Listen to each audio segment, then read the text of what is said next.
7 साल से ज्यादा सजा है वो सभी घृणित अपराधों के लिए हमने फोरेंसिक साइंस लेबोरेटरी की विजिट को कंपलसरी किया है, जिससे कन्विक्शन रेशियो के अंदर बढ़ावा होगा।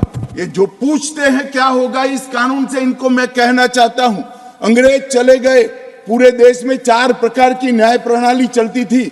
आज कश्मीर से कन्याकुमारी और द्वारका से लेकर कामाख्या तक इस कानून के आने के बाद एक ही प्रकार की न्याय प्रणाली का चलेगी। मान्यवर, ये पूछते हैं क्या होगा, मैं इनको बताना चाहता हूं। महिलाओं के अधिकारों की रक्षा की बात थी, वो आप विदेश से आए हुए कंसेप्ट और एनजीओ को थोपे गए विचारों से करते थे।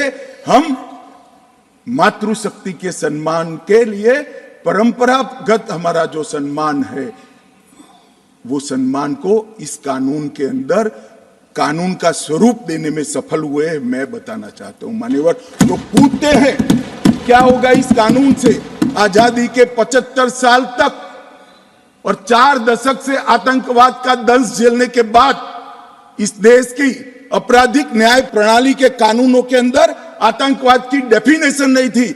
नरेंद्र मोदी जी ने जीरो टॉलरेंस टुवर्ड आतंकवाद का परिचय कराते हुए टेररिज्म की डेफिनेशन को इसके अंदर शामिल किया है। मान्यवर, जो पूछते हैं कि इस कानून से क्या होगा, मैं उनको बताना चाहता हूं कि इस कानून से राज्यद्रोह अब देशद्रोह के अंदर बदल गया है। राज्य के शासन की रक्षा के लिए एक जमाना था जब ब्रिटिश ताज का इस देश के अंदर शासन था। मान्यवर, रानी के खिलाफ कोई आवाज नहीं कर सकता, फांसी पे चढ़ा दिए जाए। महात्मा गांधी हो, तिलक महाराज हो, वीर सावरकर हो, वो राजद्रोह के कानून में कई साल जेल में रखे और आपने भी इसका उपयोग बखूबी किया। इमरजेंसी के अंदर ढेर सारे लोगों को जेल में डाल दिया, ढेर सारे विपक्ष के नेताओं। मान्यवर, हमने राजद्रोह के अंग्रेजी कंसेप्ट को समाप्त कर दिया है।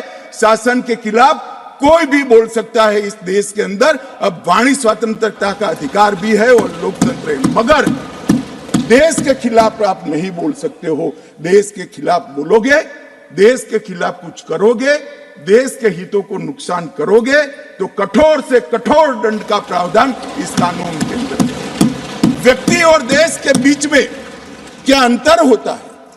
डेमोक्रेसी का जो मूल विचार है, लोकतंत्र का जो विचार है, देश महान होता है, व्यक्ति महान नहीं होता है। मान्यवर, इसको इस कानून के माध्यम से हम ला